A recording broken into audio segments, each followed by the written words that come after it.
Vídeo no sábado à noite sobre Fórmula 1? Sim, temos vídeos sobre a Fórmula 1 no sábado à noite, até porque esse final de semana é especial, é o Natal do automobilismo, é o Super Bowl do automobilismo, porque temos GP de Mônaco na Fórmula 1, temos as 500 milhas de Indianápolis e a Charlotte 600 na NASCAR. Não vou falar o nome do refrigerante que patrocina a prova de Charlotte, porque o refrigerante não está me patrocinando. Bom, estou gravando esse vídeo para publicar rápido no sábado à noite e para poder também publicar no domingo à noite o vídeo sobre as 500 milhas de Indianápolis. Não, vou me corrigir. Vou falar do treino hoje da Fórmula 1, porque o treino de Mônaco é mais importante do que a corrida. É mais legal do que a corrida. Eu sei que amanhã vai ser uma procissão. No domingo à noite eu vou falar sobre o GP de Mônaco de Fórmula 1. E na segunda-feira pela manhã eu vou falar sobre as 500 milhas de Indianápolis, porque é a prova mais importante da Indy, a maior corrida de automóveis do mundo.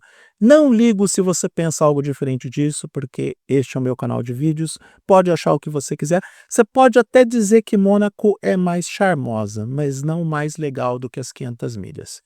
E Mônaco só é legal por causa do treino.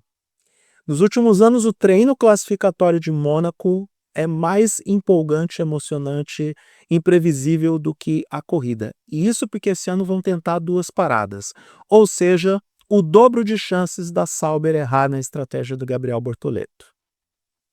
Essa é a piada mais frequente que estão falando sobre a Sauber e sobre o Bortoleto, porque essa possibilidade existe.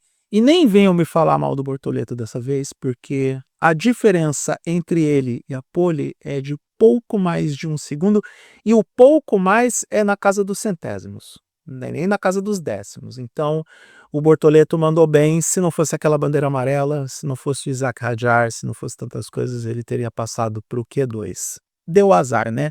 E o pau que deu em Chico, deu em Francisco dessa vez, porque a mesma situação de quanto foi, agora eu não vou me lembrar a corrida, aquele lance que ele teve, que registrou a volta na bandeira amarela, aí quando começou o Q2 ele já foi para a pista, os comissários não tiveram tempo para analisar direito a situação e ele acabou passando para o Q2. E, se eu não me engano, o Berman teve volta deletada. Eu realmente não me lembro, mas o motivo desse vídeo não é para falar do treino como um todo, é para falar do treino, mas é para falar de um moço. Lando Norris. Que polha do Lando Norris, hein? Que pole. Se tivesse pontuação extra para pole position em Mônaco, o Lando Norris merecia os pontos. E eu tô aqui para conversar do Norris, sobre o Norris, na verdade, não é só porque ele tirou o doce da boca do Leclerc. E o Leclerc estava, eu vou falar, o Leclerc estava puto depois do treino, porque ele perdeu essa pole, porque a Ferrari trabalhou muito bem nesse final de semana. Aliás, nos últimos anos a Ferrari anda bem em Mônaco. Esse carro, pelo visto, é bem ajustado para as ruas de Monte Carlo. E o Leclerc correndo em casa, se bem que ele perdeu o lacre no ano passado, ele conseguiu conquistar a vitória dele, a tão sonhada vitória naquela corrida que foi não corrida, que ninguém entre os 10 primeiros ultrapassou. Então o Leclerc está inconformado, mas pelo menos ele não tem que ficar lutando para tirar estigma de que nunca venceu em casa. Então não só o Norris ele conseguiu roubar o doce da boca do Leclerc, como ele conseguiu se posicionar na frente do Piastri com consistência. O australiano não está num bom final de semana. É claro que ele pode vencer a corrida amanhã, mas ele não está num bom final de semana. Ele não foi bem na prova da semana passada e talvez seja justamente o Piastri o cara que mais vai sentir após a mudança de diretiva técnica que será aplicada em Barcelona. Tá todo mundo esperando o GP da Espanha justamente por conta das novas regras e diretrizes. Todo mundo espera que a McLaren vai perder desempenho ou não vai ficar tão na frente quanto estava no começo da temporada. Na verdade, já não está tão fácil para a McLaren se você parar para pensar. Por quê? Tudo bem, o lance da Ferrari é pontual, mas a Red Bull também não foi bem hoje e o Verstappen fez o que pôde, conquistando a 4ª posição, sim, 4ª, e eu falo sobre isso daqui a pouco, mas as outras aparentemente estão chegando com consistência. Para a Ferrari disputar a pole, mesmo numa pontualidade, e a gente tem que olhar para as camadas da narrativa. Para a McLaren já não é aquela coisa de que ela está sobrando. Não é assim que a banda está tocando lá para os lados do André Stella. As outras equipes, de alguma forma, estão chegando. Se ela tivesse sobrando como a Red Bull estava em 2023, a Ferrari não teria chances, a própria Red Bull não teria chances. Mas parece que o Norris está aproveitando a situação, esse cenário um tanto quanto bagunçado, para recuperar uma certa vantagem que ele perdeu e aí complicar um pouco as coisas para o Piastri. E é nessa que talvez o Verstappen, por incrível que pareça, consiga a sua própria vantagem. Eu vou recapitular alguns passos da vida do Lando Norris nos últimos, 12 meses.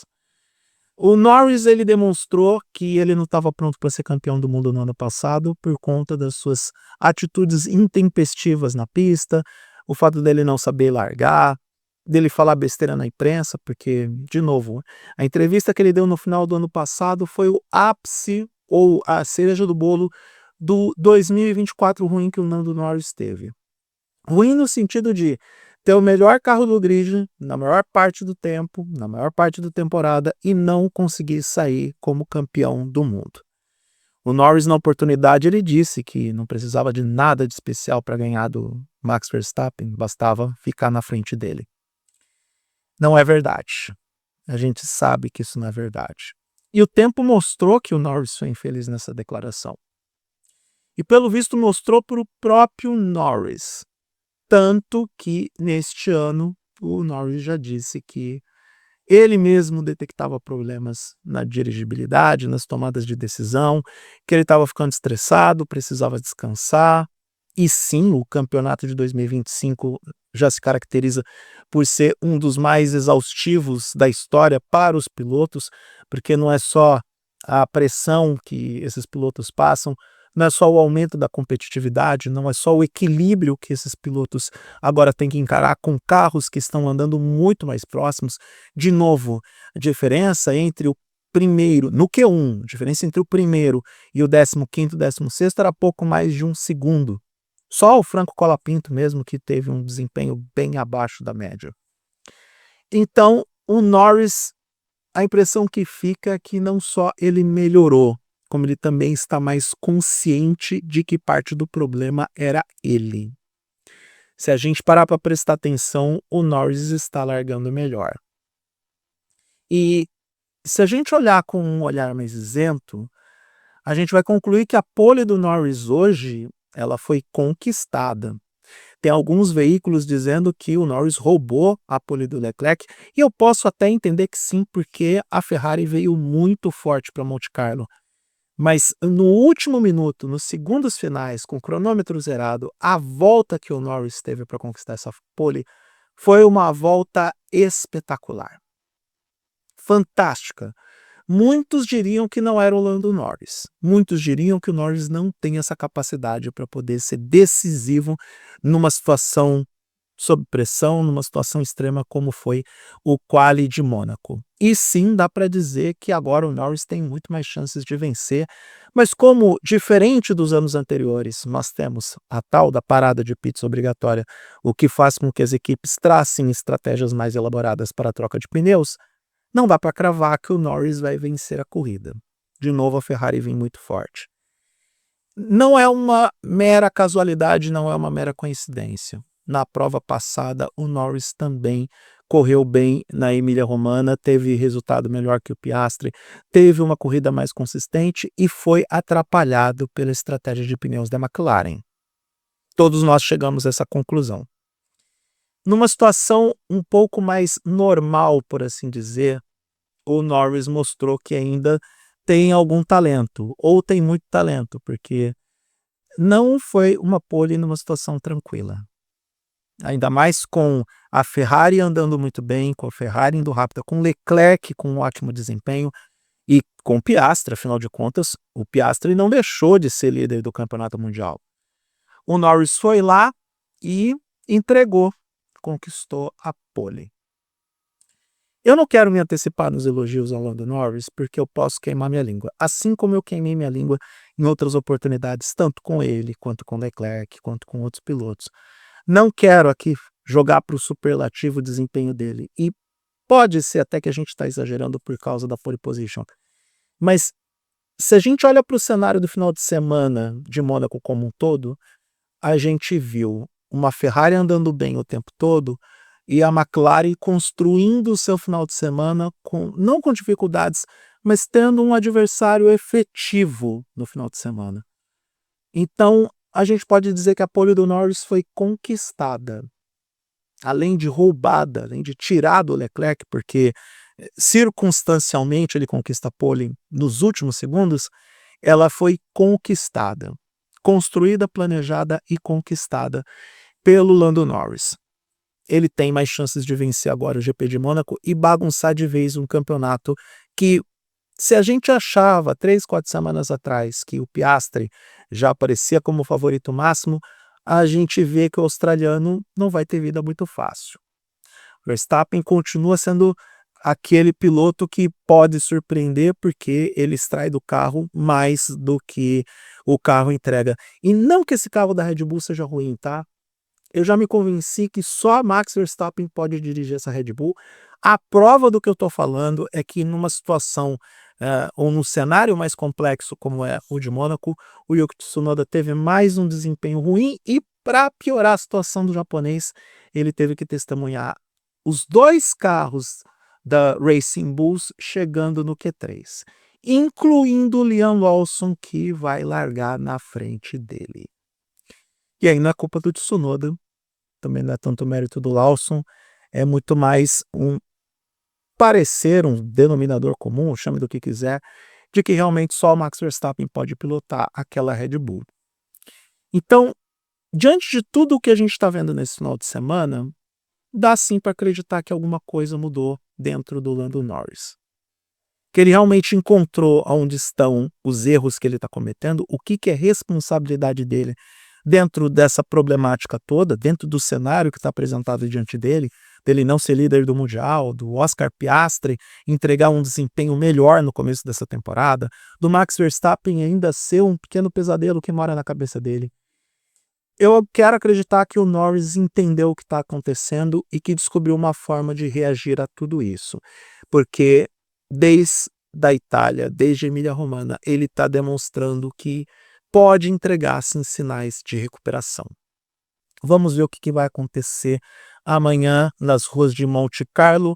A única coisa que eu realmente torço é para que não seja uma corrida insossa. Tem que ser pelo menos uma corrida que tenha algum tipo de alternativa dentro das estratégias de pneus. E antes que eu me esqueça, lembra que eu disse Max Verstappen em quarto, porque sabe aquele lance da fechada do Hamilton para cima do Verstappen durante o treino? Pois é, a FIA decidiu punir o heptacampeão em 3 posições no grid de largada e o quarto lugar do Hamilton virou 7º. Por isso que a gente tem que agora falar que as posições de classificação são diferentes das posições de largada. A gente tem um grid que é montado depois de todas as verificações, punições, enfim, a FIA está sendo mais rigorosa em relação a essa análise, e também tem a classificação para depois o reposicionamento para o grid. Por isso que tanto para o treino quanto para a corrida, e eu estou dando um tempo antes de começar a produzir os meus conteúdos, só para não ter que depois colocar uma errata ou ficar com o vídeo rapidamente desatualizado, porque eu me esqueci de alguma informação que foi divulgada nas fontes oficiais. Se você for lá no Formula1.com, já está lá a matéria, ó, o título em tradução livre. Hamilton cai com 3 posições no grid de GP de Mônaco por bloquear Verstappen na classificação.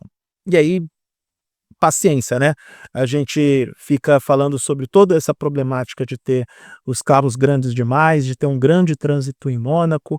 O Sainz nesse final de semana falou que deveria ser o mesmo esquema da GP2, ou seja, dividir o grid em 2 grupos de 10 e esses grupos treinarem, e aí quem fizer o melhor tempo consegue a pole, ou faz a ordem do grid a partir dos tempos alcançados pelos carros dos 2 grupos, mas isso é assunto para outro momento, isso é assunto para a galera que cuida da Fórmula 1 tal e como cuida, sei lá, da tartaruga que deixa fugir, não é mesmo, Mohammed bin Sulaim?